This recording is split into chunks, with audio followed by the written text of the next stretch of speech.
Hello again, everybody, and welcome to the Meadowlands, where the Giants are inside getting ready for a big game against the Washington Redskins.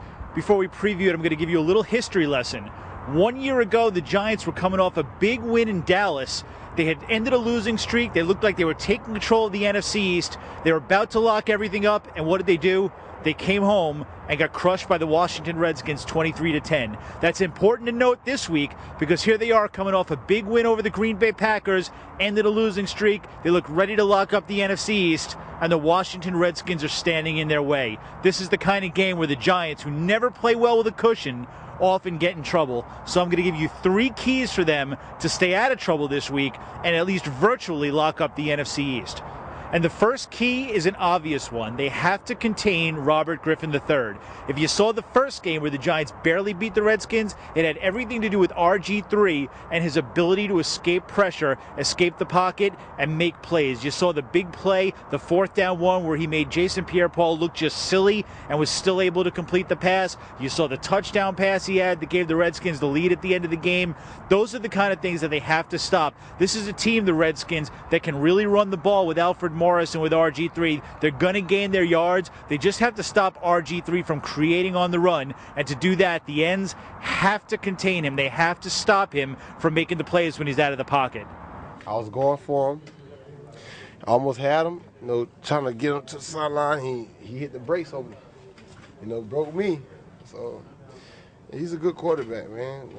However fast you think he looks on tape or on highlights, he's much faster than that, and their operation is much faster than that. Getting out of the huddle, getting on the ball, their quick count, their hard count. They mix in a lot of different things to keep defenses off balance, to gain an advantage. Watching him on film, you see a spectacular athlete going out there and making things happen for that team. Whether it's running the ball, whether it's throwing the ball, he's doing everything and then some, in order to make that offense successful. So, that wasn't any surprises.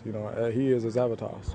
The second key for the Giants, get Hakeem Nicks going. This has been a problem for their offense all year long because he hasn't been the same player since week 2 when he had that big 10-catch, 199-yard game against the Tampa Bay Buccaneers. He hurt his knee in that game, and it's been pretty much downhill ever since. You saw signs in the Green Bay game that maybe he was getting a little closer to 100%.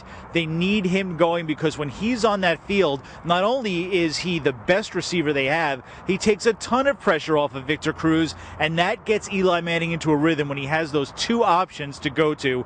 That's a big reason why Eli Manning was in a slump for so long. He didn't really have a second option, and teams were taking away Victor Cruz. This has been a situation where, I ain't really coming into this year. I ain't really get a chance to, to work on and play ball as much as I would have liked in the off season and going into training camp and then battling the injuries throughout the season. But that's just excuses. I ain't here to make an excuse. I'm just here to play ball and just keep on grinding. The third thing the Giants have to do, run the football. The Redskins are going to run. They are a top running team. The Giants aren't, and they've got a banged up Ahmad Bradshaw, and they don't have Andre Brown. This could mean that David Wilson, the first-round rookie, finally will have a chance to show his explosiveness. That's something that fans have been waiting for all season long because you've seen it in bursts. He's only had a few carries this season, but you've seen him be able to cut through a defense and get big gains. He probably won't be able to do that consistently. He needs to show a lot of other things, like he can move the chains little by little, that he can pass block, and most importantly, that he can hold on to the ball. If he can, Ahmad Bradshaw and David Wilson could be a very dynamic 1-2 punch, and that's what the Giants are going to need to hold off the Redskins, to keep RG3 off the field, and it's really something they're going to need down the stretch as well.